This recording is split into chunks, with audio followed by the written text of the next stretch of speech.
yang gue tahu seorang Eka Anas bukan hanya fokus tentang soal Palestina tentunya.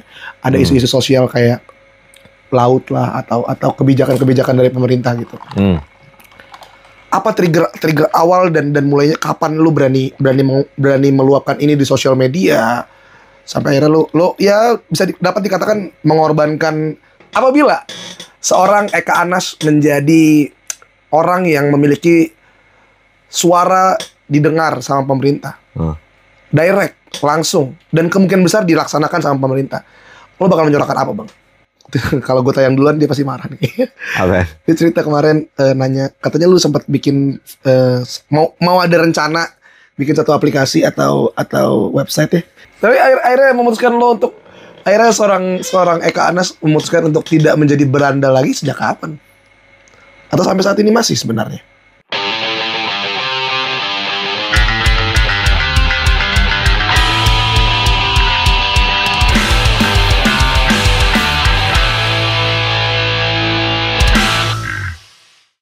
Ngobrol sama siapa kita hari ini, Leng? Hari ini kita ngobrol sama Eka Anas.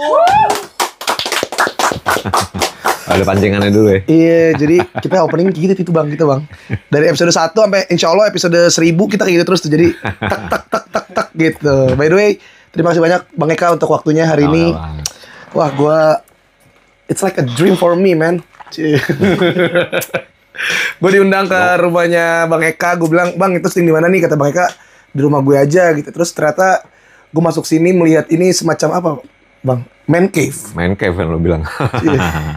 Jadi, nah ini kalau boleh di-shoot, nanti di-shoot deh.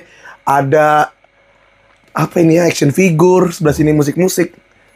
Awal koleksinya apa, Bang? Lu action figure dulu atau musik dulu? Kayak musik dulu sih. Dulu, kaset. Tahun? Dari SD lah, kaset beli SD, terus CD.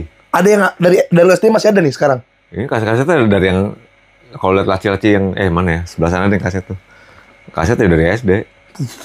Belinya. Masih ada tuh. Aset apa? Pertama gue beli Guns N' Roses. Appetite for Destruction. Puasa nggak jajan seminggu. Iya. Habis pakai duit sendiri kan belinya. Masih ada tuh sampai detik ini. Masih, ntar bisa gue ambilin kalau mau nih. Lalu kalau mainan action figure nih emang hobi zaman kecil yang akhirnya keturutan pas udah dewasa apa? Iya. Dari kecil udah ada ini. Dari kecil minta-minta, bapak gue nggak punya duit, jadi cuma bisa nagih-nagih doang. Terus pas kuliah kan udah mulai nyambi-nyambi kerja gitu ya. Ada masalah dikit-dikit lah gitu. Nah baru tuh beli koleksi gua tuh dulu McFarlane Toys namanya. Oke. Spawn. Itu dulu beli itu, terus nyambi aja terus. Memang manggung sama waiting room dapat duit, dikumpulin. Beli lagi. Gue dulu bukan VO, apa namanya? Yang kalau dubbing artis. Oh ya. Dubbing artis. Gue di RCTI dulu. Oh lu sempet dubbing artis? Sempat gue 2 tahun. Dubbing siapa waktu itu? Filmnya, film seri Mandarin judulnya Vampire Expert. Oh. Jadi vampir gue. Seorang Eka Anas pernah menjadi vampir ya? Iya, bahasa Inggris lagi. Oh, bahasa Inggris. Bahasa Inggris. Tahun berapa itu, Bang? 96 sampai 98. Wah, iya. Belum ada tuh Brandals ya saat itu ya? Udah dong. Bukan Brandals 94. Brandals belum. Sorry, maaf. Waiting room. Brandals belum. Nah, lu Waiting Room itu kan, maksud gue, ya gue bukan anak kelahiran segitu, pastinya gue belum bisa menikmati musiknya Waiting Room secara live lah saat itu. Waiting Room terbentuk 94, tapi gue tahu ceritanya kurang lebih lo sama Buluk ketemu karena Buluk kalau nggak salah ya lagi nyanyi Fugazi yang Waiting Room, gimana sih? Kita latihan di studionya dia. Oh, latihan di studionya dia. Iya, B Studio namanya. Buluk enak-enakan. BEE. Dia ngomong Kayu Manis 10 dulu. Terus kita datang ke studionya, kita udah berlima tuh. Naik ke atas, karena tangga gitu kan melingkar. Terus pas begitu gue nongol, pala gue di atas, dia lagi ngerokok begini. Gue kira jaga studio. Mukanya mas Mustang. Itu lu belum kenal sama Buluk? Apa udah? Belum. Oh, belum. Belum. Oke. Mas, mau latihan gue. Oh iya, silakan. Oh tadi udah booking ya. Terus Chatting sama dia, gue pikir yang jagain studio mang-mang ya. Terus ya udah kita latihan. Lagu pertama yang kita bawain Waiting Room karena kita lagi cover lagu Fugazi kan. Oke. Dia yang tadi sendirian di ruangan mixernya, kaca gitu kan. Tiba-tiba teman-teman datang semua, pada ngeliatin. pada melototin. Mereka bingung kali, anjing bawain Fugazi nih gitu. Yeah. Jarang banget yang hampir nggak ada malah dulu. Terus habis latihan baru kenalan. Saat itu langsung kita kayaknya seriusin aja nih band gitu, apa gimana sih? Oh belum, dia punya band sendiri dulu. Apa namanya dia? Lupa gue namanya apa ya, Midplow gitu. Ya itulah pokoknya namanya. Slides. Tiap minggu ganti nama ada pokoknya. Nggak ada konsisten di situ ya? Iya. Terus bawain apa dia dulu ya? Ada band namanya Smoking Pops. Oke. Dari Amrik, rockabilly gitu. Terus ada yang bawain Joy Division juga gitu. Terus manggung lah kita bareng-bareng tuh di MG Cafe di Margonda. Acaranya siapa ya dulu lupa gue. Tapi yang manggung yang lain metal-metal semua gitu, gondrong-gondrong. Oke. Gitu. Nah kita yang cimit-cimit nih, ABG, bawainnya Fugazi alternatif gitu kan, alternatif rock. Terus pas kita manggung, lagu terakhir kan Waiting Room kan, tiba-tiba ngikut dia. Ntar gue Waiting Room bawain ya, gitu. Oh, gue ngikut aja ya. Iya. Boleh gitu kan. Nggak tau dia ngerusuh sendiri. Wah, jumalitan. Bukan anak pada bingung. Anjing minum apa nih anak gitu kan. Terus, ya jadi seru sendiri gitu. Terus anak-anak bilang, kayaknya diajak manggung seru nih gitu. Oke. Lu ikut gabung aja yuk gitu sama kita gitu. Namanya bukan Waiting Room saat itu kan? Belum. Namanya belum ada nama justru. Sampai si Buluk tuh, sampai kita di hari manggung itu, dia nanya ke kita, namanya apaan? Nggak ada yang bisa jawab kan. Udah gue kasih nama Waiting Room aja ya. Karena dia kayak yang dia tahu itu doang lagunya. Akhirnya nama itu dipakai. Iya, tapi saat itu berarti MC nge-presentnya apa dong? Kalau nggak ada nama, Bang? Ya sebelum manggung baru ditentukan. Iya. Dikasih tahu Waiting Room aja namanya gitu. Ya silakan Waiting Room. Namanya jelek banget, orang tunggu. Iya. Hoki alhamdulillah. Alhamdulillah bisa membawa bagai seberpengaruh itu nggak? Waiting Room sampai akhirnya membuat lo yang sekarang sampai menjadi pondasi lo awal ngeband sampai akhirnya lo masuk ke Brandals. Ya band profesional pertama gue itu. Waiting Room ya. Yang jasanya luar biasa. Ngeband, dibayar. Itu walaupun dibayar pakai dalam bentuk macam-macam ya. Ada apa aja tuh biasanya? Makanan lah, seks lah. Wah, nggak bercanda. Oke. Waiting Room saat Waiting Room sudah berjalan, lo akhirnya kuliah ya? Saat itu ya, ke Aussie. Ke Australia. Itu tahun berapa itu, Bang? 99. Ini Waiting Room baru terbentuk 94 kan? Band itu berjalan 5 tahun, yang tadi lu bilang ini band profesional pertama lu, yang akhirnya bisa dibayar dan lain-lain. Hal apa yang membuat lo akhirnya memutuskan untuk lu kuliah ke luar negeri, ke Aussie, yang pastinya meninggalkan Waiting Room dong? Almarhum bapak gue dulu cukup beruntung, dia tuh orang laut kan, pelaut dia. Terus dari kecil gitu kan, lahir tinggal di Priok, gue juga lahir di Priok gitu. Boys. Terus dia emang dari kecil sering laut lah, teman-temannya, terus lingkungannya kayak gitu. Keras emang dulu lingkungan. Sampai sekarang ya Priok kan. Alhamdulillah keras. Terus. Sorry Bang, Prioknya mana Bang? Gue dulu di lorong 104. Wow. Koja. Iya, rumah sakit Koja tuh ya. Iya. Nih buat yang nggak tahu, lorong 100, cari dah. Lorong 104 kerasnya kayak gimana ya? Yang lebih, ya kalau lebih ininya lagi ditarik. Sorry, itu lorong 100 rumah sakitnya ya. Iya. Rumah sakit Koja itu ya. Oh iya benar. Cuma kalau gue dulu awal banget ibu bapak gue tuh di yang kalau bypass lurus mentok kan laut kan. Iya. Pelabuhan, belok kanan dikit. Di situ kan dulu nggak tahu zaman lu sih udah nggak ada kali. Itu barbar warung-warung kecil gitu. Oh, Enggano, Mambok. Iya. Pelacuran, mabok segala di situ. Pela-pela itu pelacuran pelabuhan ya. Iya, ABK-nya nyebrang, jadi docking kapal di situ, nyebrang, minum-minum ngapa-ngapain di situ. Rumah gue persis di belakang barbar itu. Terus Bapak gue mikir nggak bisa di sini sih. Pindah ke 104. 104. Gitu. Di situ gue lahir 75 sampai gue lahir 76 ya. 75 sampai 80. 80 pindah ke Matraman. Oke. Dalam. Matraman dalam. Kampung juga. Di gang juga. Tapi tetap At least nggak separah di Priuk deh. iya, itu nggak masalah daerah itu udah Bukan ini. Priuk sih, nggak separah di situ. Di daerah itu tuh, ya tadi berarti kan kalau nggak Mambo, ya Lorong, ya Enggano, daerah-daerah ya setara Pondok Indah lah di situ lah.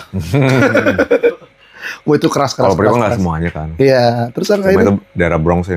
akhirnya pindah ke Matraman tuh. Sama juga Bronx ya. Cuma nggak sekriminal di Priuk lah gitu. Iya. Sama juga kiri kanan bandar ganja segala macem. Kayak gitu. Priok sama Matraman 11-12 sebenarnya. Kita pernah 2 tahun lalu atau 3 tahun lalu lah ada sempat kasus ya Ri ya. Apa yang? Priok sama Matraman sempat ada yang gitu, geng motor. Jauh banget Priuk sama Matraman. Sempat berantem dia, iya. Dimana? Jadi ada sempat momennya Priok tuh orang-orang Priok ngeri kalau lewat Matraman gitu-gitu. Matraman pun sebaliknya.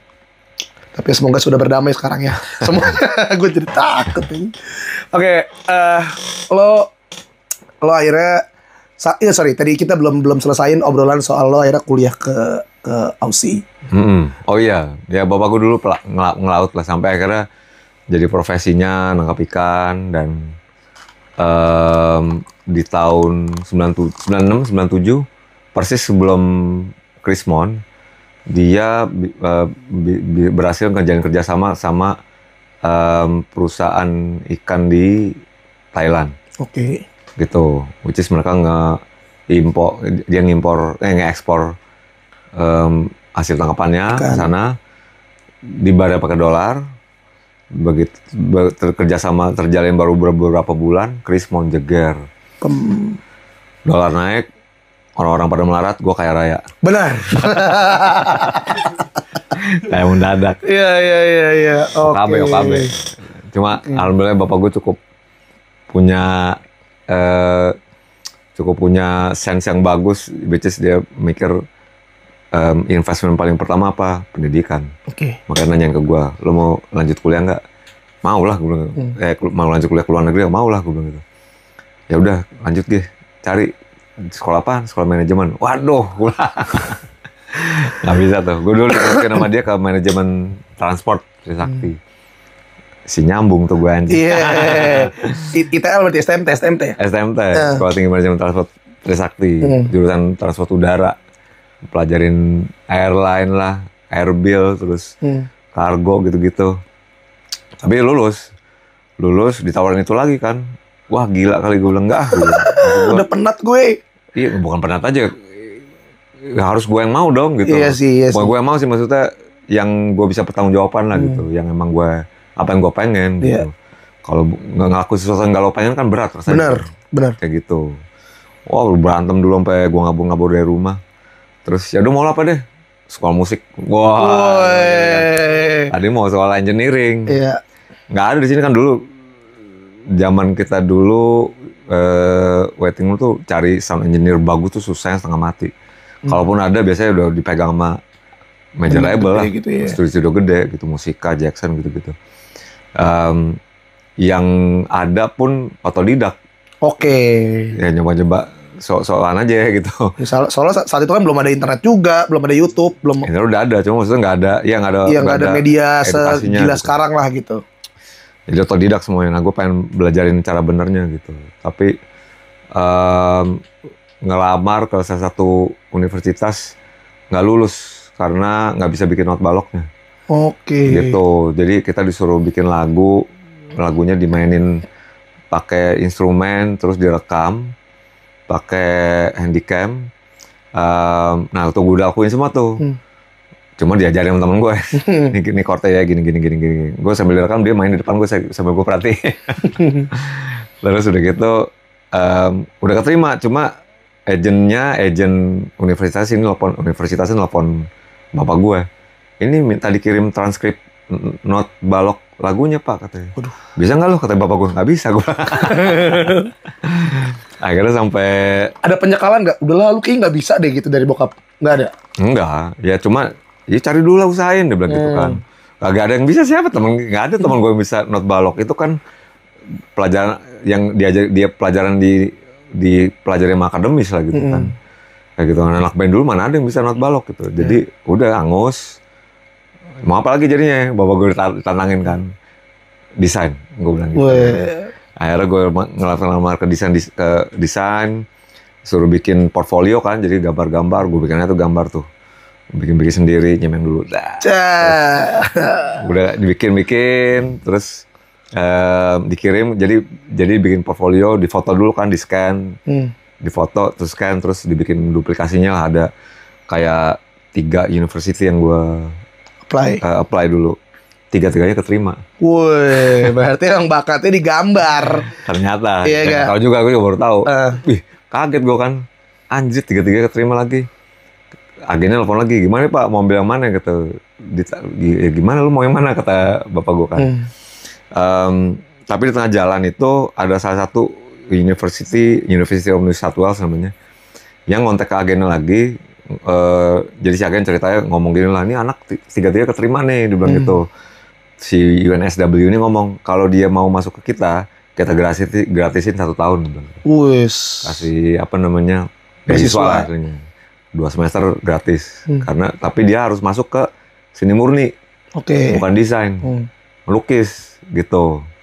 Terus ya itulah gue ambil gratis. Berarti sorry sebelumnya, lu memang basicnya sebenarnya lo lebih suka itu grafis atau seni murni sebenarnya?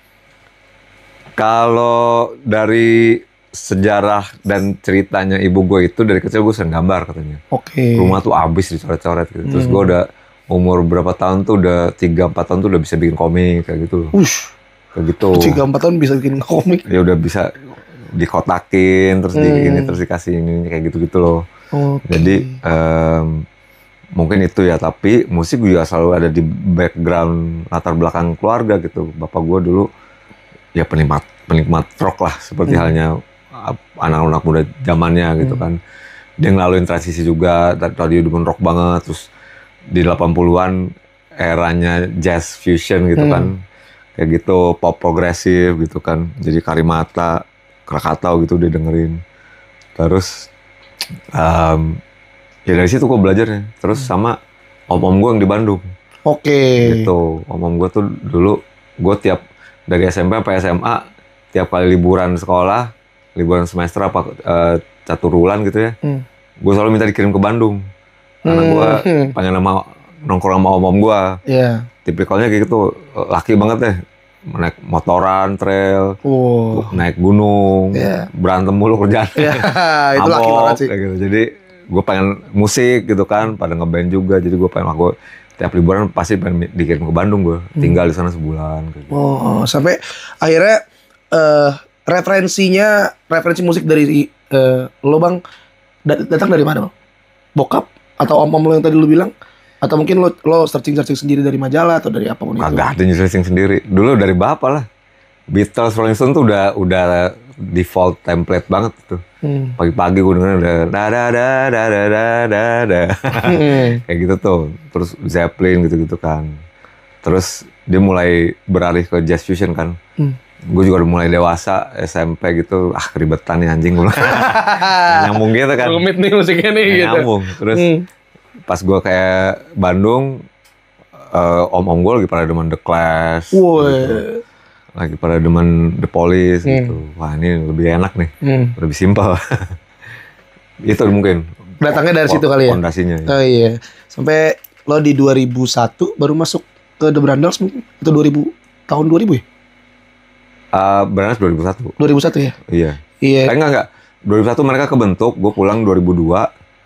2002 itu gue masuk. Saat itu menggantikan Bang Edo. Iya. Gimana prosesnya itu awalnya sampai akhirnya bisa lo ini anak baru pulang dari luar negeri nih jadi orang bule, tiba-tiba masuk gantiin Edo Alat, gimana ceritanya nih? Dulu gue pulang tuh, adek gue si Ruli almarhum dulu lagi tergila-gila sama The Strokes sama White Stripe. Lagi bikin band itu tuh, pokoknya mereka tuh si Ruli sama Bayu dulu gitarisnya baru aja lulus dari ini rehab pesantren. Terus dulu pada kena putau kan, arah dulu. Terus pada masukin pesantren, udah bolak-balik rehab tuh. Ini yang terakhir katanya sih bagus, terus keluar bener-bener dijaga banget sama orang tua gua. Jadi kalau si Ruli atau si Bayu cuma boleh keluar kalau main ke rumah masing-masing. Jadi kalau si Bayu mau ke rumah gua, ibunya nelfon ibu gua, Bayu mau ke rumah tuh, ya boleh gitu, baru datang nongkrong di sini. Atau Ruli mau ke sana tuh, baru dikasih jalan keluar gitu. Kalau nggak gitu nggak dikasih, harus dikontrol terus. Nah dia pada ngeband tuh, terus nggak tahu gimana caranya mereka akhirnya bisa, sama Edo juga baru rehab juga. Ngeband tuh di sini tadinya kopong-kopongan, gitaran, terus akhirnya pada latihan. Ada Tony sama Dodi juga gabung. Terus somehow akhirnya mereka dapat kepercayaan dari orang tua masing-masing dan latihan. Sorry bang, Tony itu Asian Express ya? Tony Asian Express. Oh iya. Terus. Akhirnya mereka keluar latihan. Nah di era itu, fase itu, gue baru pulang. Gitu. Mereka baru aja bikin demo. Di dua studio. Nama bandnya The Motive. Terus gue sendiri waktu itu lagi nyoba-nyoba ngeband lagi kan, karena gue selama 3,5 tahun di Australia itu nggak bermusik sama sekali. Oh sama sekali bang? Jadi seniman aja udah. Gitu. Bikin lukisan segala macam. Gue udah hidup sana, maksudnya udah. Main sama kangguru aja di sana ya. Udah jual lukisan, udah pameran gitu-gitu loh. Berarti bisa ada kemungkinan settle dong sebenarnya di sana. Iya, emang tadinya mau nerusin, cuma bapak gue sakit gitu. Oh iya. Kayak gitu. Bapak gue sakit jadi suruh pulang, terus kesini karena gak bermusik, terus gue ngeliat ketemu teman-teman zaman waiting room dulu, pada ngeband lagi. Di sini juga gue pertama kali ngeliat di Upstairs waktu itu di IKJ. Terus tapi nggak nyambung kemana nih, nyobain sama A, B, C, nyobain ngejam nggak connect. Terus suatu hari si Ruli pulang masih dengerin demonya. Nih band gue baru rekaman. Gitu kan, bikin demo nih kata-kata. Apaan sih gue dengerin begini. Pas gue bilang, ya anjing keren. Dalam hati kayak, wih keren juga anjir. Cuma gue sosok cool gitu. Oh oke juga nih gue. Terus kapan coba sama gue latihan deh. Kayak gitu. Ini langkah awal untuk masuk nih. Karena gue dengerin si Edo kayak nggak pas begini ya. Halus gini vokal lo doang nih kayaknya nggak nyambung gue bilang gitu. Di sisi lain gue kayak nemuin anjing di dia nih band yang gue cari-cari nih. Karena udah raw mereka gitu.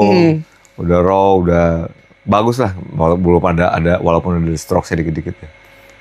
Akhirnya cobain aja dulu sama gue yuk, sekali-sekali latihan. Gue bilang gitu, ya udah tuh. Edo kan di Bogor dulu kan. Jadi kalau latihan masih bolak-balik. Ikutan sama gue di studio, minum, kejung, terus begitu blar anjing nyambung gitu kan, bener nih. Itu chemistry yang lo cuma rasain kalau lo ngeband pas sama orang yang pas, cuma nggak bisa dideskripsiin, nggak bisa dibeli rasanya gitu. Cuma gue tahu ini dia nih gitu. Ini dia nih band yang bandnya nih gitu. Gue pilih untuk menemani hidup gue nih gitu. Iya, karena even setelah lagunya habis, satu mainin apa nyambung lagi, coba lo apa yang tadi ulang lagi deh, coba lo masukin. Gue jadi orkestrasi gitu kan. Jadi mungkin nggak ada itu yang ngejahitnya itu di antara mereka gitu. Jadi begitu ngumpul, gue selalu bisa pick up line-line kan. Kalau pemain gitar biasanya kalau habis berhenti kan doodling gitu. Apa itu tadi? Coba lu ulang deh. Coba lu bassnya lu ikutin ya. Drumnya begini gini. Jadi lu yang apa nih? Komandannya lagi. Udah ngemandorin. Iya, udah ngemandorin. Berarti orang baru mau join tapi udah ngemandorin ya. Cuma kan emang dia tuh sebenarnya junior-juniornya gua. Oh iya, jadi nurut-nurut aja ya. Dulu kita ada komunitas namanya Young Offender. Dulu waktu gua SMA. Nah, mereka tuh udah ikutan situ juga. Ruli Bayu tuh junior-juniornya kita lah gitu. Jadi ya mangut-mangut aja gitu. Tapi ya dari situ titiknya benar tuh mulai bergulir. Gue juga mulai ada sense gimana mengkomposisi lagu. Walaupun dengan keterbatasan gue ya, gue ngerti chord waktu itu bagaimana, main gitar juga nggak cuma 3 jurus.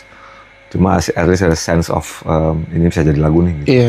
Iya. Sampai akhirnya Berandal berjalan kayak bola salju yang akhirnya alhamdulillah bisa dikenal sama orang gitu-gitu. Saat itu lu seberandal apa emangnya bang? Lo dan anak-anak deh gitu. Kenapa akhirnya namanya The Brandals? Apa karena yes we are Brandals man gitu? Dulu kan pergantian ke milenium itu 99 ke 2000 kan awal-awal 2000 lah ya. Masih terperangkap dengan konsep band tribute waktu itu kan. Iya benar. Kayak gitu. Ada fenomena lokal, musik lokal yang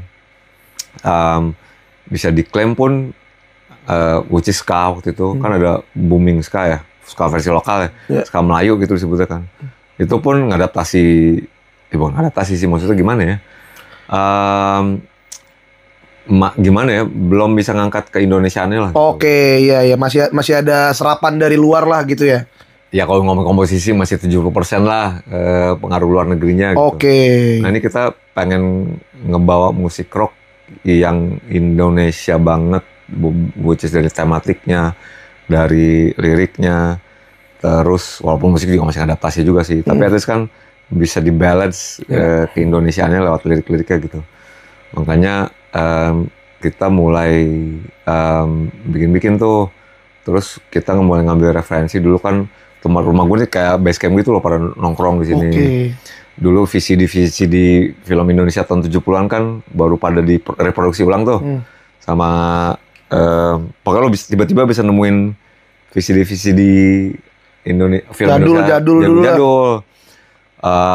Ayo Topan Anak Jalanan lah, Warkop segala macam kayak gitu kan, Suzana, Nyi Roro Kidul gitu. Jadi kita nonton gituan tuh, tontonin terus ngeliatin kayak Ali Topan Anak Jalanan, Robby Sugara, Roy Marten gitu, anjing berandalan banget ya, pakai motor trail gitu kan, berantem. Terus jadi ngingetin om gue juga yang di Bandung. Terus kasih nama apa, Berandas aja deh gitu kan, biar kerasa Indonesianya gitu. Terus kan dulu belum ngetren ya, belum musim ngasih nama band dengan nama Indonesia kayak gitu. Oh iya, nama-nama luar pakai bahasa Inggris gitu ya. Sebuah kebanyakan bahasa Inggris gitu. Jadi udah dibalas aja deh, tapi akhirnya dicabut biar lebih punchy lah gitu. Kayak begitu. Muncul akhirnya ada kalau Mas Pandu kemarin bilangnya movement Bibis, berarti ada di dalam sana ya. Udah menjadi salah satu band yang ngisi di Bibis juga ya. Iya, kalau bisa gue inget dulu itu tiba-tiba aja bertemu di situ, udah ada Sajamakat, Upstairs, Seringai, Bradas, ada The Miskin dulu. Apa? The Miskin. The Miskin namanya. Iya. Oke. Pernah tau nggak? Belum tahu sih. Gue itu nggak tahu gue. Ini pertama kali denger sih. Salah satu band awal Bibis juga tuh, dan mereka baru reuni kemarin. Vokalisnya orang Belanda lagi, si Lance. Wih, namanya tapi The Miskin tuh. The Miskin. Terus udah gitu, itu di antara semua gue paling demen dia justru. Karena ya bule lagi kan, jadi ngomong bahasa Inggris juga fasih gitu kan. Terus musiknya melodic punk gitu kan, Bad Religion, NoFX, jadi wah anjir keren banget nih gitu. Ya anyway, pokoknya band-band itu tiba-tiba kita menyatu di Bibis, manggung dengan karakter yang beda-beda semua, dan bikin acara reguler di situ. Itulah cikal bakalnya. Bibis tuh. Gue salah satu hal yang selalu gue biasa ngobrol sama abang-abang, Bibis tuh gini. Gue ngeliat interview orang selalu nyebut Bibis. Saat itu apakah bisa dikatakan scene Jakarta yang kayak lu pernah ngomong juga di interview lo sama siapa gue lupa, Bandung secara genre lebih guyup duluan dibandingkan Jakarta gitu. Sedangkan Jakarta guyup pas ada Bibis. Iya apa enggak bang itu bang? Apa enggak juga? Gue nggak bisa ngomong tentang Bandung ya, karena kan nggak paham juga. Tapi kalau yang namanya komunitas independen, underground lah ya disebutnya bawah tanah itu selalu deket sih ininya, koneksi satu antara lainnya gitu, karena saling kenal lah at least kayak gitu. Terus ya karena kita gitu aja bandnya ya kita bikin acara di Dede juga dia lagi gitu ya. Gitu. Sampai terus? Jadi emang itu yang kita punya kayak gitu. Dan gue yakin juga di Bandung juga kayak begitu. Oh iya. Lu ngomong di podcast Maple nih, gue inget nih, lo bilang salah satu band yang akhirnya menginspirasi lo untuk jalan sama Brandels adalah di Upstairs. Itu menginspirasi atau memang lo seneng aja gitu? Karena kan mungkin secara musik ya di Upstairs sama The Brandels lumayan jauh ya bedanya ya, maksud gue gitu. Ya, iya, Upstairs itu di 2001 ya, kalau nggak salah. Menginspirasi apa enggak, gue nggak tahu sih. Yang jelas bikin gue pengen ngeband lagi. Oke. Itu. Dia yang memacu lo berarti. Iya, kalau anak sekarang memantik. Cie. Memantik. Jadi, iya gara-gara liat dia tuh kayak, anjir, gue tahu Jimmy itu kan drummernya Be Quiet dulu. Be Quiet, ya. Drummer dia bukan vokalis. Gitu. Ini tiba-tiba gue lagi setengah mabok gitu, udah malam-malam gitu kan acara IKJ bakar-bakaran biasanya sampai tengah malam jam 3 subuh gitu, masih ada aja tuh band. Nah ini jam 1 gitu, tiba gue lagi yang udah agak-agak sempoyongan tiba-tiba dateng nih, wah warna-warni kan, si Kubil segala macam pakai baju loreng apa gimana, tiba-tiba naik nih pakai jeans ketat merah, terus begitu tangan buntung, rambutnya jambu. Anjing si Jimmy nih gue kayak gitu. Terus ya ngomong-ngomong biasa orasi kan gitu, dia juga mabok juga kali itu. Terus penonton nyela dia, dicela balik sama dia, tai lo kan teman-temannya dia gitu kan. Tapi di KJ emang kayak begitu ritualnya, di abis lah dicela-cela gitu kan. Terus begitu mereka jreng lagu pertama, bawa nilai-nilai kalau nggak salah dulu. Gue lagi anjing ada band kayak begini Jakarta ya. Campuran punk new wave gitu kan. Kayak gitu. Gue ngeliat kayak Joy Division ketemu sama Flock of Seagulls gitu. Wah tai banget yang gue bilang itu. Lagu demi lagu. Gue bilang oke, ini game changer nih gue bilang. Gue kayak bisa ngeliat masa depannya musik. Bright future. Nggak ada yang kayak begitu. Even di landscape internasional aja belum ada band kayak apa. Hot hit dulu apa lagi ya dulu ya. Franz Ferdinand belum ada. Di itu gue pertama ini yang ngawinin punk sama new wave, anjir ada kayak begini ya di Jakarta gue bilang. Cerdas sekali tuh orang. Dari situ gue mulai kayak anjing oke, gue mesti bikin proyek band juga deh. Iya bener sih, memantik sih. Iya. Terus kalau yang inspirasi ya musiknya ya gue udah pernah denger sebelumnya gitu. Cuma yang ngebawain konteks itu di lokal belum ada. Even di internasional belum ada. Gitu. Tadi lu sempat nyinggung juga soal ya IKJ kayak turun lo, tai segala macam gitu-gitu. Sekeras itu nggak sih bakar-bakaran saat itu? Maksud gue iya. Sampai dulu ngomong kalau masalah ke personil lo kayak kita siapin mental ya main di sini. Gitu. Iya. IKJ tes mental. Sayang udah nggak ada sekarang ya. Lo ke IKJ sekarang anjir udah kayak rumah sakit gini. Iya. Steril banget. Kalau dulu kan kerasa culture-nya anjir bahasa gitu. Culture. Keren. Ya kerasa itu apa namanya persaudaraannya gitu, apa namanya ya kerasa ininya lah kehidupan senimannya gitu. Ada denyutnya lah gitu. Terus kalau manggung juga ya itu kan perayaannya dia ya. Iya. Maksudnya gitu kan sebagai walaupun di jurusan musiknya nggak terlalu ini, tapi justru yang banyak tuh anak-anak seni rupanya sama desain kan yang jadi anak band tuh. Tapi ya di situ jadi ajang ekspresinya dia lah gitu kan. Nah kita sebagai band luar kan, ini lu kan bukan band IKJ nih masalahnya nih. Masuk ke dalam kita nggak tahu adat istiadat gimana. Gitu. Kalau dia mah emang udah biasa celah-celahan orang teman juga gitu kan, sama teman kan ceng-cengan gitu kan. Lah kita yang masuk ke orang luar sama dia dikencengin gigi 5 dicelah-celahin. Oh itu kalau misalnya nggak kuat sih hancur sih lo. Terus lu gimana bang sebagai frontman lah saat itu? Lu dikatain apa aja maksud tuh? Turun lo gitu-gitu harus standar lah ya. Sebelumnya sama Waiting Room jauh sebelum itu 95 sampai 97-an lah gitu. Udah abis. Dulu gue di Waiting Room itu ada gue, ada Albert namanya, ada Ibob namanya, ada Chandra. Mukanya oriental semua. Dulu diskriminasi ras masih kenceng kan. Jadi kalau kita mau, weh gitu. Toko di sini udah tutup. Anjing malas banget.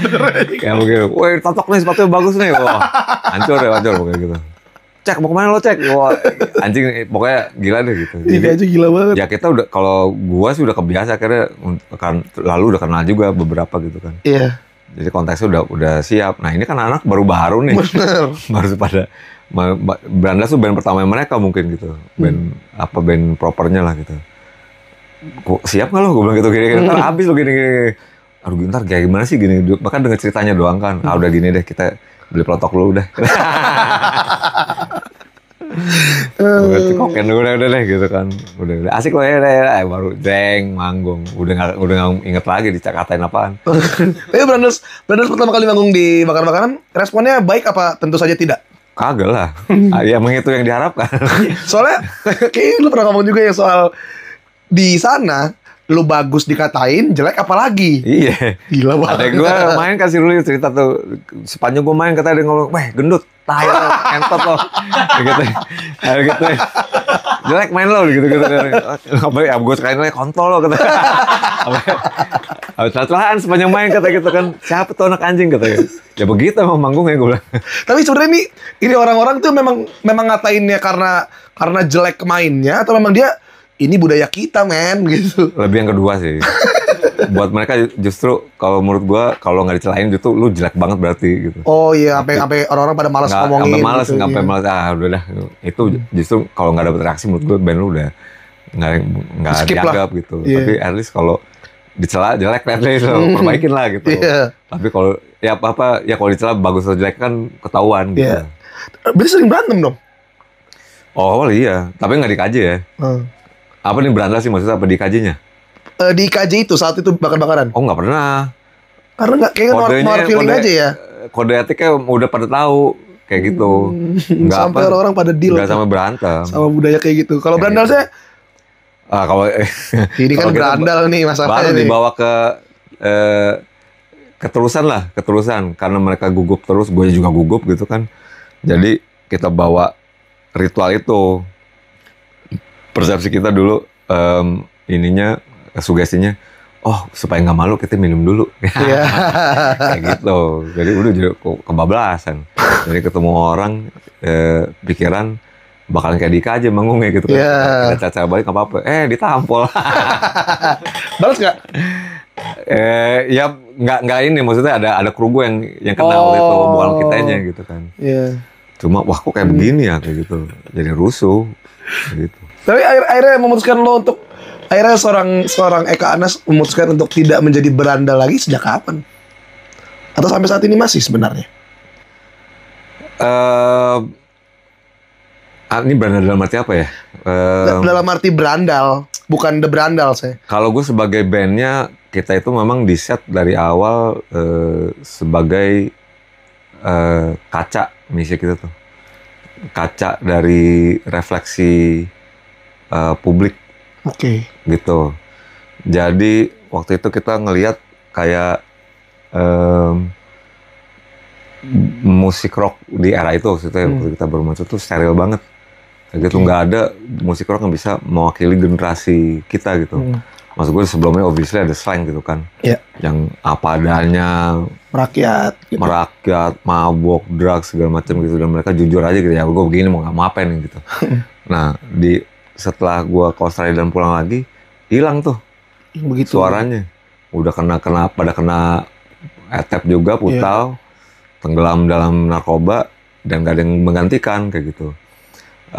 Dan gue juga waktu itu baru pulang itu, gue ngelihat Jakarta yang berbeda, dan artian permukaannya kemilau banget, era milenium baru. Serba orang kayak euforia era modern kayak gitu kan. Apa ya, kayak glamor dan cuma di bawahnya masih sama kayak yang dulu gitu. Masih kumuhnya masih di situ, kemiskinan masih di situ, unemployment pengangguran masih ada kayak gitu. Teman-teman gue yang drugs user juga banyak yang meninggal kayak gitu. Jadi ini apa sih sebenarnya gitu kan? Kok chaos banget gitu kayaknya? Ya kayak hidup dalam kepalsuan sedap. Jadinya ya udah ini kayaknya gue kalau bikin band harus ngebawa isu jadi kaca. Gitu kayak masalah-masalah lo nih ada di lagu-lagu gue. Kayak gitu. Dan dari yang gue pelajarin dari musisi rock yang sebelum-sebelumnya di generasi sebelumnya itu, lagu-lagu mereka terasa connect dan relevan karena berasal dari pengalaman nyata. Kayak gitu. At least yang gue pelajarin ya, maksud gue Iwan Fals atau slang kayak gitu, God bless. Itu beresonansi ke kita kuat karena nggak dibikin sama mereka. Bukan yang duduk gue sampai hari ini ya, kayak gitu. Tapi mereka ngelaluin sendiri, diproses dan ditumpahin ke lirik gitu, ke lagu. Nah, gue mau mereplika itu, kayak begitu. Iya. Nah, gue mau ngereplika itu, experience itu. Jadi esensi Jakarta yang kasar, yang kayak gue bilang dulu, gue lahir di Matraman, di Priok. Sekeliling gue perkampungan padat, urbanisasi yang dari Jawa Barat, Jawa Tengah, dari daerah mana ngumplak semua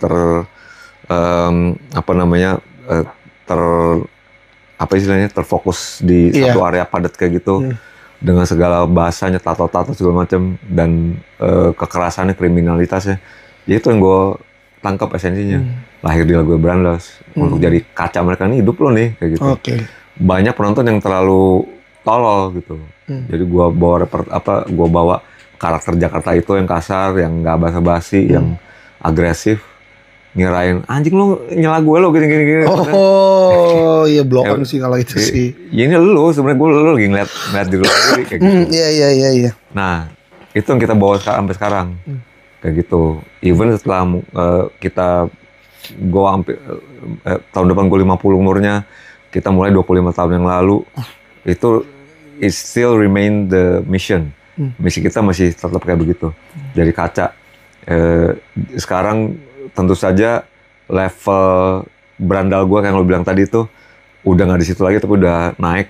Dalam artian gue nggak ada mabok-mabok, tato-tato lagi kan nggak enak dilihatnya ya kalau gitu ya, kayak gitu kan. Cuma udah different level of being, kacanya udah level beda lagi nih. Oke, ini berandal yang lebih mature kali. Iya, gue udah ngerefleksinya udah bukan hal-hal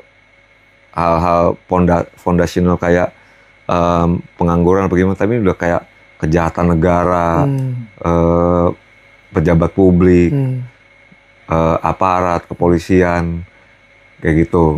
Ini yang mau kita coba refleksiin. Busuk-busuknya, korupsinya, nepotismenya, oligarkinya, kayak gitu. Levelnya kita naikin lah, seiring dengan pendengar kita juga.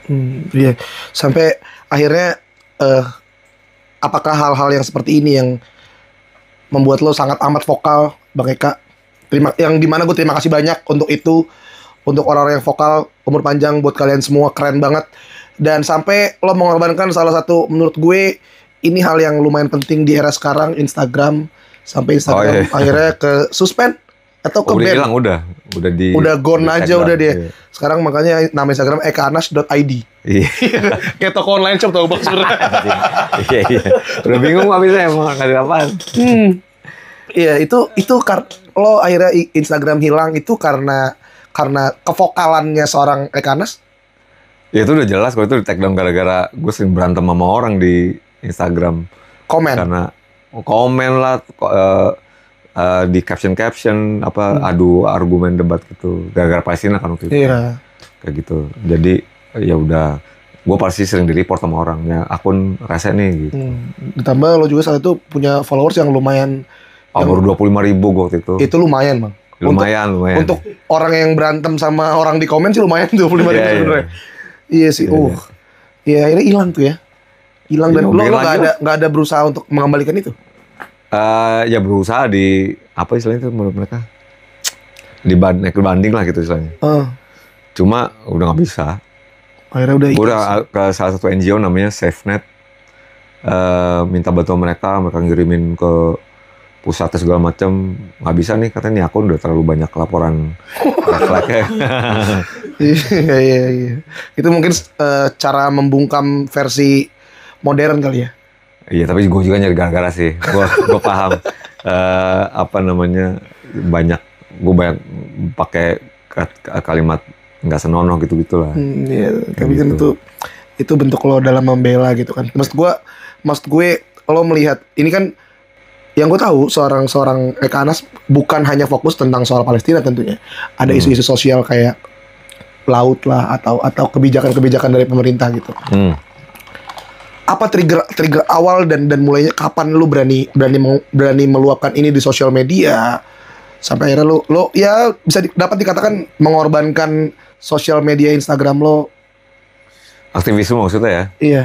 Kalau aktivisme gue cukup beruntung lahir di generasi yang melewati fenomena tergulingnya rezim yang memenjara bangsa ini selama 32 tahun waktu itu kan. 98 ada tragedi itu dan gue melewati itu dan mungkin itu bisa dibilang experience aktivisme pertama gue. Lo kalau jadi mahasiswa di era itu nggak bisa lari, lo nggak bisa menghindari, mau nggak mau keseret ke situ, kayak gitu. Lo baik lo suka apa enggak kayak gitu kan. Jadi lo nggak bisa apolitis waktu itu karena rakyat mahasiswa semua lapisan bergerak menuju satu tujuan, which is ngebebaskan diri dari kukungan rezim, gitu kan.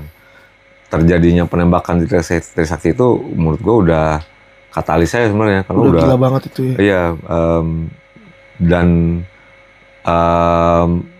dan kita semua udah terdorong ke situ pula lagian, semua mahasiswa kayak gitu kan.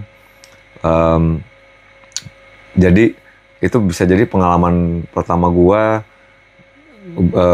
ngerasain semangat kolektif, kebersamaan, cita-cita kita, mimpi kita gitu, terus tujuan kita akhirnya tercapai dan itu gue inget banget bisa dudukin gedung DPR, ikut gue waktu itu kan, ikut. Lu duduk tuh bang, di situ bang? Duduk ikut. Wih, keren. Yang lebih keren gue lagi yang bikin gue tentang aktivisme yang gue percaya kalau musik tuh bisa kawin lagi di hari keduanya. Slang dateng main bawa gerobak. Wah anjing merinding gue. Iya. Keren banget masuk anjing. Bawa manggung di situ. Ngamen. Kayak gitu. Itu makanya gue bilang betapa mereka udah sekarang jadi kayak begitu ya. Kayak gitu. Cuma slang itu jasa besar dulu. Kalau menurut gue. Terus gua ada di Bulog, di studionya di studio Bulog, momen di mana Soeharto ngebacain saya mengundurkan diri. Wah, tuh nangis, peluk-pelukan gitu. Wah anjir, menang banget tuh ya rasanya menang ya. Banget gitu. Jadi ngelaluin proses itu tuh berarti banget gitu buat gua dan juga generasi gua waktu itu lah. Nah, terus nemuin kondisi kayak gitu lagi nih sekarang nih. Iya. Kayak gitu kan. Dan mudah-mudahan kalau gue sih pengennya jangan sampai ada martir 3 mahasiswa ketembak lagi kalau bisa ya. Kayak begitu. Tapi gue nggak tahu, mungkin itu yang dibutuhin juga. Maksudnya jangan sampai yang ketembak, jangan ada yang mati juga sih. Cuma harus ada korban, bukan korban, harus ada semangat kolektif yang sedemikian besarnya sampai bisa ngedompleng pemerintahan sekarang gitu. Which is kalau gue jadi eselon legislatif pemerintahan dan eksekutif di sana, gue gak akan sebego itu sih untuk membiarkan itu terjadi. Gue akan benar-benar memikirkan kalau ini nggak bisa dibiarin sih, rakyat udah kayak begini marahnya kayak gitu. Kayak gitu. Yang which is yang bikin kita, at least gue atau teman-teman yang lain, lo juga mungkin yang habis pikir, ini kita apa sih kayak gitu kan? Iya, kalau gue mikirin sih bang, ini gue sebagai anak muda aja ya, mikir kayak, lu ini nganggap gue bego ya gitu. Itu dia, kayak itu gitu sih kan yang gue gak terima tuh itu sebenarnya. Lu nggak gue apaan sih? Emang gue setolol itu? Iya. Gitu kan? Apalagi kayak pernyataan Fadlizon kemarin, pemerkosaan itu nggak ada, terus kita kasih tahu bukti-buktinya tiba-tiba, oh bukan, maksudnya nggak ada, saya tahu ada, tapi nggak masalah gitu. Tuh, itu kan terus aja gue bilang, kita kayak dianggap bego lu, ih. Iya, maksud gue tuh maunya apa sih kayak gitu kan? Kayak gitu. Jadi itu salah satu contoh aja ya. Kita ada berapa puluh lagi pejabat-pejabat negara yang asbun, kayak gitu. Yang kayak rakyat tuh kayak lu pikir kita lenong ya gitu, cuma nonton gitu doang gitu. Jadi ya itulah yang gue laluin sejauh ini, dan gimana gue bisa diem kayak gitu. Sebagai musisi ya gitu. Plus kita juga kalau dari awal lagi sih sebenarnya tahun 2009 awalnya kita udah mulai ngumpulin lagu buat 2018 lah. Buat album terakhir kita Era Agresor, which is itu refleksi kekesalan kita, kekecewaan kita sama pemerintahan. itu album marah-marah kita banget. Cuma sayangnya dirilis pas era pasca COVID, jadi orang lagi pengen merayakan hidup, kita keluarin album political dan marah-marah. Oh iya. Nyungsep langsung. Nggak, responnya nggak bagus lah pokoknya. Tapi kita bukan itu yang kita cari juga. Yang penting kita udah bikin karya dan kita ngerasa kalau kita perlu ada hidup di lagu-lagu ini nih, kayak gitu kan. Kayak begitu kesan kita disampaikan lewat lagu, tapi kayak gue bilang tadi, gue mesti experience ini gitu. Akhirnya kita kontak ke beberapa lembaga nirlaba, NGO, Kontras, Greenpeace, Trend Asia, dan beberapa ini lagi ya. Pokoknya ada banyak kan teman-teman anak muda yang di situ.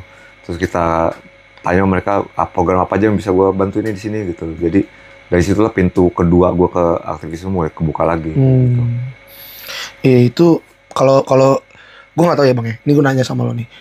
Zaman sekarang kenapa mungkin ya ini pandangan gue juga. Kenapa kita nggak bisa bergerak dan susah banget untuk nyatuin satu semangat kolektif itu? Karena ada buzzer-buzzer yang gampang banget menggiring opini via sosial media sebenarnya. Kalau gue mikirnya kayak gitu. Apa menurut lo itu berpengaruh juga nggak? Kenapa kita sulit bergerak dan Iya, jadi kayak kita punya satu tujuan yang sama yang tadi lu bilang tahun 98 dulu. Yeah. Sekarang tuh sebenarnya kalau emang nggak ada buzzer yang mengalihkan opini satu sama lain, menurut gue itu bisa terjadi lagi gitu.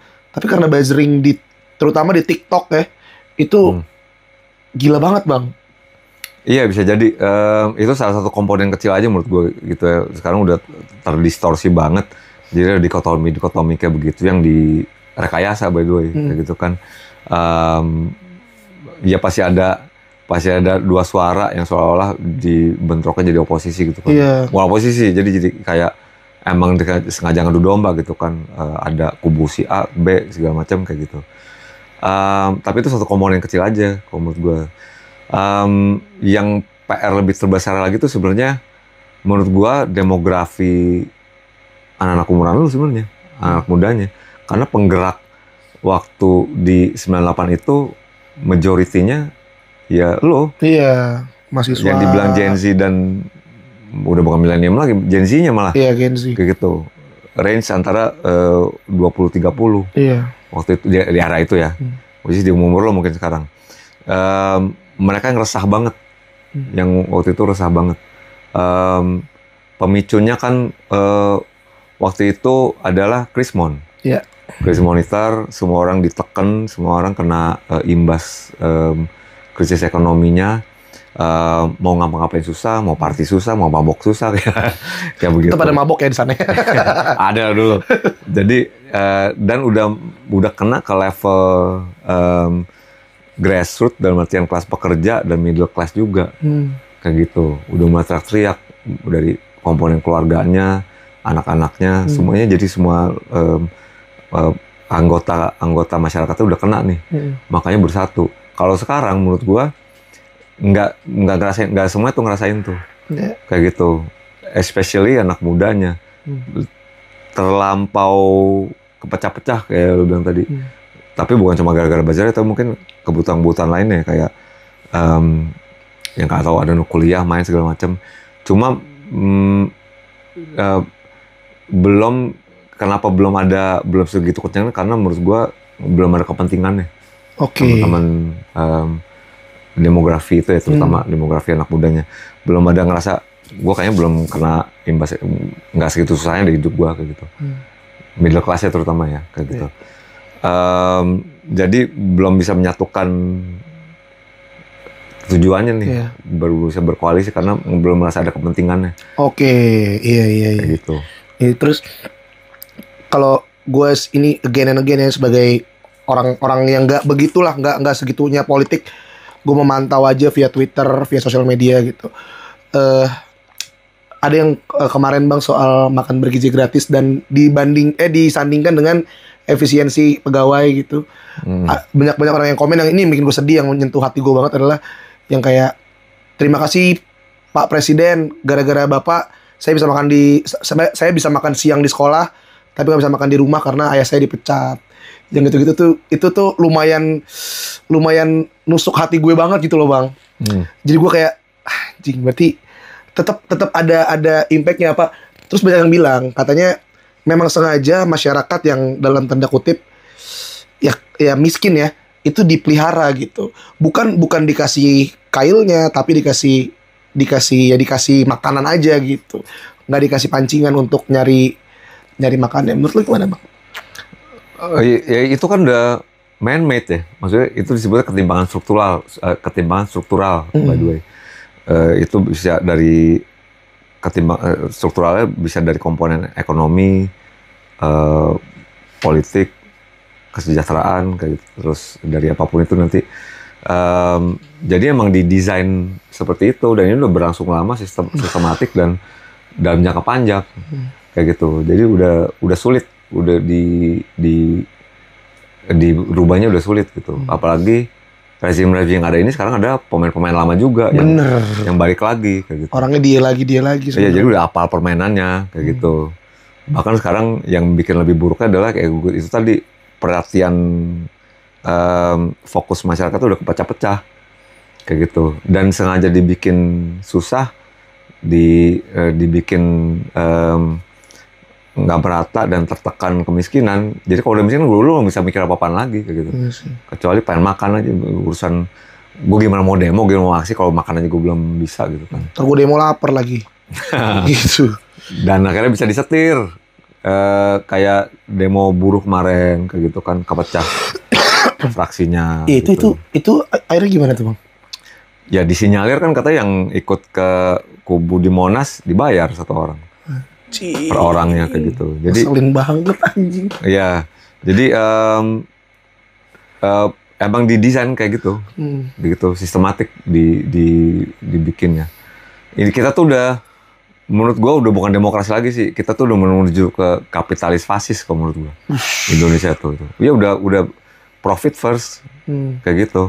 Kalau nggak bakalan dong Raja 4 Kepulauan Timur, Sulawesi, segala macam, Nusa Tenggara, Papua apalagi dijual-jualin kan sama negara, karena udah mikirnya udah cuan aja gitu. Bodoh amat di sana mau hancur kayak mau alam mau gimana.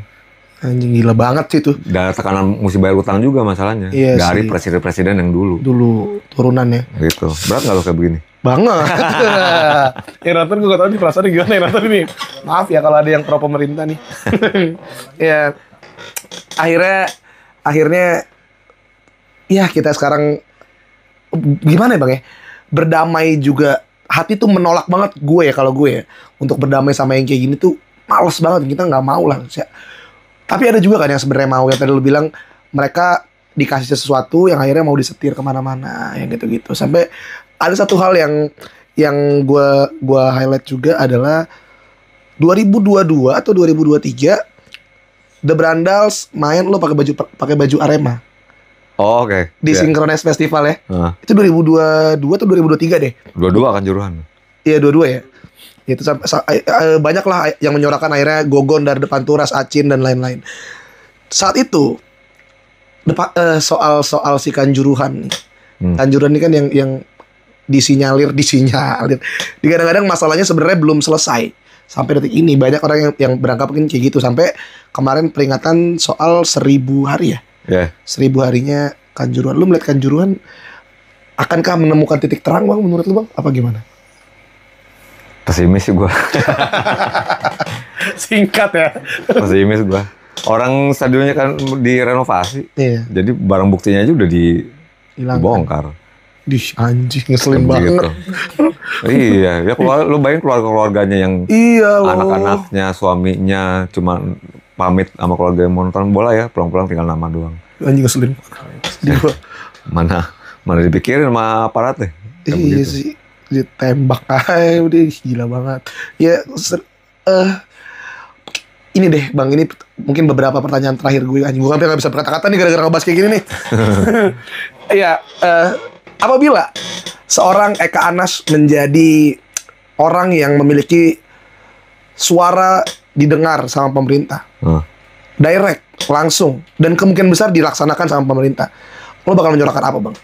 3 hal terpenting menurut lo. Pendidikan. Iya. Lebih merata mungkin atau kayak gimana? Itu ya, persis itu. Harus merata ya.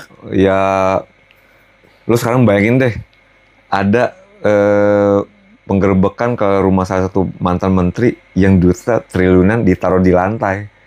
Satu rumah ke cover. Lu bayangin gak sih? Ngumpulin duit sampai miliaran, either way lah. Miliaran sampai triliunan. Nutupin lantai satu rumah. Lu bayangin aja tuh. Kayak begitu. Ini ngomongin satu menteri ya. Dan gue yakin ada banyak yang orang kan mikir pengen kaya kan nggak cuma dia doang gitu pasti. Kayak begitu loh. Itu yang kemarin di persidangan disusun kan sih? Iya. Anjing. Udah kayak banyak banget itu, gila. Jadi lu bayangin budget dana segitu itu yang ketahuan ya. Didistribusi secara merata ke daerah gitu, untuk fasilitas, gedung, kayak begitu loh, tenaga gurunya. Iya. Itu yang perlu sih, menurut itu garda depan pondasi banget. Itu nomor satunya tuh ya. Mau maju ya pendidikannya. Apa ini konspirasi aja ya? Maaf ya bapak-bapak. Apa jangan-jangan pendidikan sengaja dibuat tidak merata agar pemerintah bisa memberikan mungkin informasi atau salah satu edukasi yang sebenarnya nggak sebenar itu gitu. Bisa jadi nggak bang? Kira-kira? Apa dimanipulasi gitu? Iya. Biar gampang dimanipulasi lah, kurang lebih kayak gitu. Enggak juga sih menurut gua. Kalau menurut gua intelijensinya cukup tinggi. Maksudnya gini loh.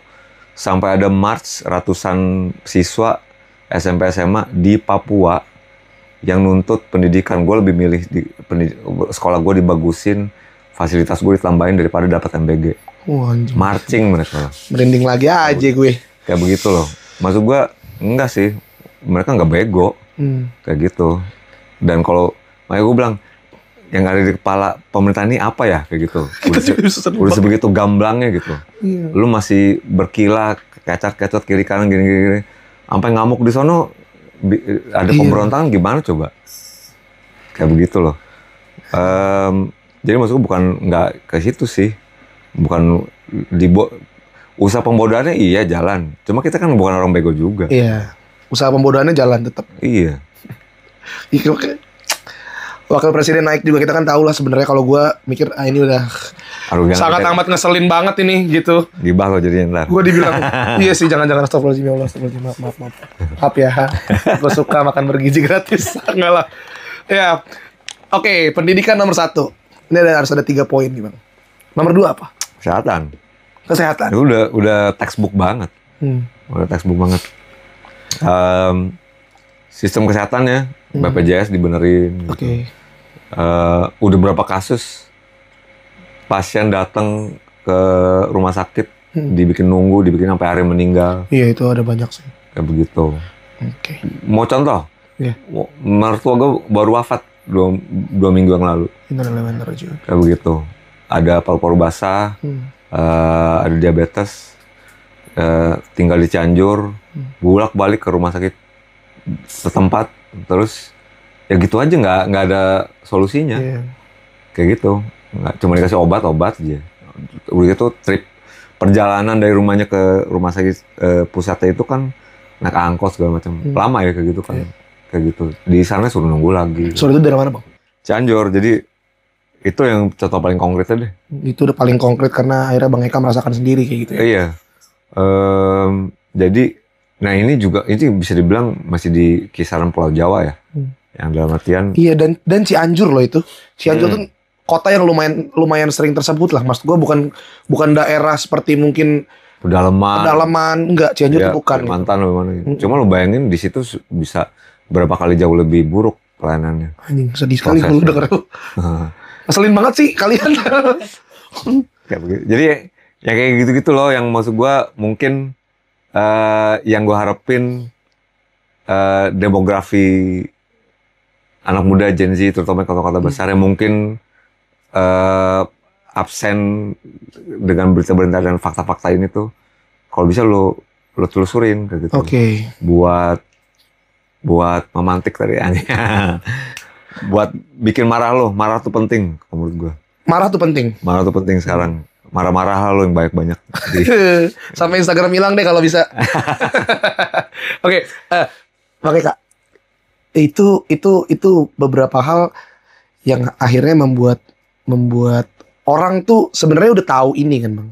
orang tuh udah menyuarakan ini, tapi mungkin mereka via Twitter, via Instagram yang dimana sebenarnya lo demo di depan tempatnya mereka orang aja, mereka orang nggak denger gitu loh. Apalagi mungkin di sosial media sebenarnya. Menurut lo bersuara di sosial media tapi nggak pernah turun ke jalanan aman apa enggak? Maksud gue tetap harus dilakukan. Harus. Wajib. Bersuara di sosial media harus ya? Iya. Selama-lamanya iman adalah repost. Maaf ya, berarti imanku lemah. Aku repost. Kayak gitu. Itu aja sih menurut gue. At least lo menggaungkan lah gitu. Walaupun kan kalau kita sebutnya echo chamber tuh lo teriak di ruangan yang sama, jadi mantulnya kalau lo doang. Tapi kalau lo ngakuin itu ke temen-temen lo kan bisa jadi ada dari sekian ratus itu ada yang notice apa nih gitu. Oke. Dan dia transfer lagi sama dia kan gitu.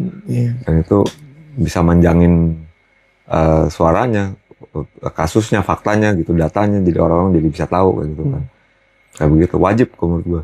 Wajib ya. Jadi buat kalian anak muda nih wajib, Bray. Lo menurut gua udah nggak, you cannot afford, lo udah nggak bisa lagi jadi apolitical sih untuk sekarang, karena pada akhirnya akan ngegrokotin hidup lo juga. Kayak gue kayak begini, gue pikir ya gue dengan keberadaan kayak begini, keluarga gue bisa dibilang menengah lah ya, middle class gitu, working middle class. Cuma akhirnya faktanya akhirnya ngegigit juga. Mertua gue meninggal kayak begitu, terus kita telusurin, anjir kayak begini proses pelayanannya ya BPJS ya, pantesan jadi makin parah sakitnya, pantesan akhirnya meninggal kayak begitu. Walaupun kita nggak bisa nyalain itu takdir ya, takdir gitu. Cuma kan kalau misalnya saja pelayanannya lebih baik, bisa jadi cerita gitu. Benar-benar setuju gue. Ya, oke, 1 pendidikan, 2 kesehatan, yang ketiga lapangan kerja. Itu penting banget tuh. Nih ada dalam sama gue juga lagi nganggur, Jack. Sama. Sorry, sebelum kita masuk ketiga deh, lu bukannya sempat lama di agency? Ya lama di sana, sekarang udah gak kerja lagi. Terakhir kapan dong? Gue terakhir di 2024 awal, habis lebaran, gue udah gak nerusin lagi. Ada beberapa tawaran gitu, cuma karena udah masuk fase gue mulai ngedisiplinin untuk BDS, boycott divestment sanction over Palestine issue. Jadi gue gak mau megang bersinggungan sama produk-produk dari Zionis Israel. Tiap kali gue dapet tawaran agensi lagi, yang pertama gue tanya adalah gue megang kliennya siapa nih. Kayak gitu. Dan selalu ada nama-nama yang ada kaitannya ke Israel. Jadi ya gue tolak udah. Tapi ya kemarin ini pasti pilihan yang lumayan berat dong, Bang. Ini hal yang udah lo bangun tuh udah 2000 berapa? Dari tahun berapa ya? Di agensi itu. Oh, kerjaan? Iya. Agensi dari 2005 gue. Sampai 2024. Iya. Iya, itu 19 tahun sih. Iya. Gue udah creative director. Lu udah sampai jadi creative director gitu? Gaji gue minimal gocap. Tuh, bener gak? Kagak anjir. Gila, kalau mau kaya banget aja. Bang Eka sekarang minimal pego gajinya. Kagak anjing. 150.000 Bang, 150.000. Itu keputusan yang berat kan, Bang? Iya, lo udah ya dapat dikatakan lumayan settle lah dari agensi gitu. Cuma sekarang industri juga lagi hancur, memburuk, dan menurut gue gak akan membaik juga. Agensi periklanan. Lo yang masih kerja di iklan, keluarlah buru-buru. Tuh, buat teman-teman gue Dirga nih ya, Dirga. Kalau masih di situ ya masih seneng gitu, ya nggak apa-apa. Ya. Cuma cari pengalaman silahkan. Industrinya nggak sebagus dulu dan nggak akan membaik juga. Menurut gue, karena yang diproduksi itu sekarang 70% konten semua, benar? Ya, konten semua. Gue terakhir megang tuh di perusahaan yang terakhir ini. 3 klien besar, backbone-nya otomotif, rokok, sama beverage. Kita megang sosial medianya ya, kayak gitu kan. Karena palu gada lah pengennya sekarang. Karena profit first tadi, jadi apa aja aku kerjain lah gitu. Lo nungging cus bol gue juga gak apa-apa lah. Istilahnya kayak gitu sekarang agensi gitu. Mau lapain gue ayo deh gitu. Akhirnya itu yang kita kerjain kayak gitu. satu hari itu kita diminta untuk bikin 10-15 konten yang disebar ke beberapa platform, baik itu TikTok, Instagram apa segala macam. Yang jadi pertanyaan gue sekarang, siapa yang mau ngeliat 15 konten per hari, Jing? Gitu. Iya, bener sih. Kayak begitu. Siapa sih mau ngeliat sih kayak gitu kan? Kalau konten lo bagus semua, kalau cuma asal bikin dong, mau gimana? Tapi sekarang dengan kuantitas yang mesti dikejar sehari, boro-boro gue mikir kreativitas. Yang ada berak doang, mencet asal jadi. Udah deh. Iya. Kayak gitu. Terus industri yang menurut lo menjanjikan apa, Bang? Industri nge-build potensi diri lo sendiri. Misalnya? Jadi diri lo sebagai perusahaan. Oke. Kayak gitu. Talent lo apa nih sekarang? Kok stand up komedian? Itu jadilah stand up komedian, dikapitalkan. Pelajarin materi-materinya. Teks apa ya textbooknya, prakteknya, referensinya, lo prakteknya sendiri. Musisi belajar ya apapun talent lo, kapitalkan lah itu. Tuh, apapun kemampuan lu, iya. Jadiin tuh duit tuh kalau bisa, dikapitalkan lah. Gue speak gini. Ya coba. Gue lagi mempertimbangkan ngelihat si Jimmy lagi, mulai ngelukis anjing juga nih gue. Gue punya ijazah, gue seni murni gitu, kenapa nggak dipergunakan gitu kan? Jadi tapi ya gitu, talent lo apa, kapitalkan lah itu. Itu jalan menuju masa depan, itu yang lo bisa lakuin. Nggak bisa ditiru AI, kayak gitu kan. Mungkin lo bisa tapi AI gila juga nih Bang. Oh itu bisa sejam lagi kita ngobrol. Ayo ngaco deh, puyeng deh AI mah bener. Pusing. Ini kita baru dalam tahap primitifnya loh. Iya loh. Nanti kalau dalam 5 tahun lagi itu udah bisa ngejabanin kita. Cuma ada satu yang nggak mungkin duplikasi atau di take over dia, which is human sensibility kita. Iya. Kayak begitu. Jiwanya kita gitu, yang bakal bisa dibeli sama mesin. Iya. Kayak gitu. Makanya apa itu talent lo, itu yang mesti lo bagusin. Nggak bisa duplikasi AI masalahnya. Iya, makanya talentnya dikembangin lagi Bang ya. Iya. Harus kayak gitu. Iya, lapangan kerja yang terakhir Bang ya tadi ya. Soal 3 hal terpenting yang harus dibenahi. Itu juga, tapi maksud gua itu kan tanggung jawab negara anjir. Iya. Iya. Ya karena 1,9 juta lapangan kerja gitu. Mana? Ngomong doang. Job fair kemarin juga rusuh jadinya, buset lagi. Itu kan itu fakta kenyataan paling konkret. Sampai orang berantem. Itu belum dapat kerjaan loh. Cuma baru mau ngelamar. Mau ngelamar cari kesempatannya kayak begitu. Dan disinyalir juga katanya itu direkayasa. Cuma sebagai kuota aja dibikin job fair kayak begitu. Seriusan lu Bang? Kan ada ininya. Sampai si orang yang IO-nya kalau misalnya bikin pernyataan itu sampai mau disomasi. Itu mau ngusulin banget. Kayak begitu. Dibocorin sama dia. Sebenarnya ini nggak perlu. Dia nggak perlu bikin job fair kayak begitu. Itu cuma buat formalitas saja. Karena diterima juga belum tentu. Kayak wah, ngeselin banget. Itu juga orang bosen nih ngapain bikin job fair diramein ya. Kayak begitu. Ya kenyataan juga kan ada berapa juta kita udah ngelihat sekarang layoff, pemecatan dalam jumlah besar kayak gitu. Gue kemarin baru aja lihat di Instagram ada satu perusahaan media yang memecat 150 orang langsung sehari tanpa ada satu hari nggak ada pemberitahuan gimana jebret itu langsung dibuang. Nangis pegawainya gitu. Iyalah, anaknya mau makan apa? Iya, lo mungkin belum ngalamin kayak gitu. Cuma jangan sampai nanti generasi lu pas kerja dapat yang begitu. Amit deh. Ada ini. Mau jadi pegawai ya. Makan lu bang. Makan lu bang ya. Apa kan lo? Gue kemarin baru dari Bali ikut seminggu di sana. Jadi ikut bicara dikit deh. OOT dikit. Tapi seminar tentang perubahan iklim, climate change. Yang prakarsain si Robi Navikula. Oh iya. Dia punya NGO namanya Copernic, terus kerjasama sama NGO di Inggris namanya Music Declare, terus mereka bikin jadi pergerakan mereka tuh mereka ngerangkul musisi-musisi yang dijadikan advokat buat perbaikan lingkungan. Jadi mereka berpikir yang paling banyak fans dan paling dekat, yang fanatismenya paling tinggi kan musisi ya sama fans ini. Pesan-pesannya disusupin lewat musisi gitu. Makanya mereka ngerangkul musisi, dikasih data, dikasih pelatihan, workshop, pendidikan, data gitu ya, selama seminggu tentang gimana hancurnya alam, terutama di Indonesia. Kayak begitu, pertambangan yang di Indonesia Timur lah, gimana carbon footprintnya, begitu juga dampak kerusakan sama warga lokal, yang kena penyakit lah segala macam begitu. Gue 5 hari itu tuh depresi jing, aneh.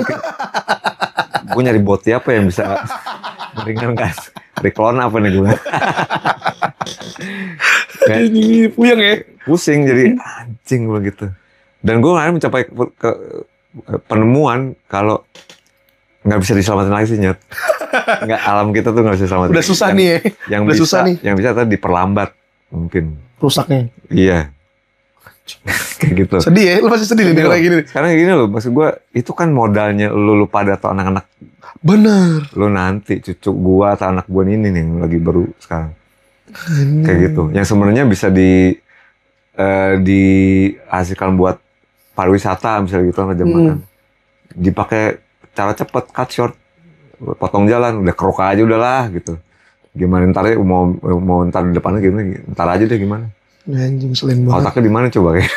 Gila lu pada nggak tahu ya, tapi bukan buat siapa-siapa ya, tapi lu gila dah pokoknya. Siapa aja yang datang kemarin musisi-musisi? Itu udah batch ketiga by the way. Yang kemarin tuh gue bareng anak-anak Reality Club, Kunto Aji, Sukatani, siapa lagi ya kemarin? Hah? Faris Safi di yang gelondong ke sebelumnya. Mereka udah yang ketiga nih by the way. 2003, 2004, 2005.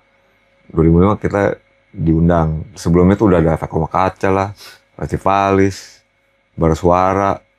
Gitu. Terus mereka nanti kita ditugasin untuk bikin lagu, nanti dibikin kompilasi gitu. Nanti hasil penjualan untuk disumbangin buat pelestarian lah. Iya. Itu kemarin The Brandals kesana. Brandals, cuma gue berdua doang masih Radit yang berangkat sekarang. Tapi Brandals tuh kalian bertiga deh. Sekarang bertiga kan nih Brandalsnya? Berempat. Oh berempat. Ada Gani sekarang berapa deh? Oke. Udah bukan Firman ya? Firman kalau setelah dikur-kur nggak bisa tinggi-tinggi, akhirnya kita keluarin. Emang udah nggak bisa. Nggak. Umurnya udah bukan umur bertumbuh, Mas Firman. Nah, dia fan konsen di Teenage Destar lah. Tapi jago sih, sekarang, jago. Keren, mantap Mas Firman. Oh gitu. Yeah. Vokal nggak sih berempat? Vokal gimana nih? Maksud gue, ya sama kayak lo nggak sih? Enggak dong, enggak semuanya kayak gitu. Kayaknya gue sama Radit doang deh. Kayak gitu. Yang itu juga nggak bisa kata paksain ya. Iya benar-benar. Gitu. Tapi deep down dalam mereka pasti mereka sangat peduli ya. Ya concern care juga kayak gitu. Tapi kayak PM atau nanti lu lihat deh, kita mau rilis ada single baru. Judulnya Jari Kasar, collab sama Sukatani by the way. Bulan Agustus insya Allah kalau jadi rilis. Ntar kita ada kayak semi dokumenter gitu tuh, kenapa kita bikin lagu itu dan kenapa dirilis pertama sebagai single. Dan kita kemarin ikutan manggung di Mayday di depan DPR kan, manggung di mobile truck kayak begitu. Kita ceritain tuh persepsi dari masing-masing kayak gimana kayak gitu. Dan itu di situ Gani sama PM ngomong, gue nggak terlalu tertarik, nggak terlalu into politik gitu. Cuma somehow kita sebagai Brandals ya gue mesti ikut support misi band ini. Oke, keren banget sih itu. Keren deh. Good luck lah buat semua project-projectnya Bang Eka. Tapi sebelum kita selesai, maaf banget nih buat Rehan dari podcast Euphoria. Aku ingin menanyakan ini juga ke Bang Eka soal kalau gue tayang duluan dia pasti marah nih. Apa? Dia cerita kemarin nanya, katanya lu sempat bikin mau ada rencana bikin satu aplikasi atau website ya yang untuk studio band. Lo kenal masih? Dia partner siaran gue dulu. Oh, oke. Abis belum rilis tuh. Iya kan? Iya. Abis interview lo dia nongkrong sama gue kan. Iya. Gue tanya apa yang Bang Eka? Ini. Oke, gue tanyain. Aplikasi apa Bang?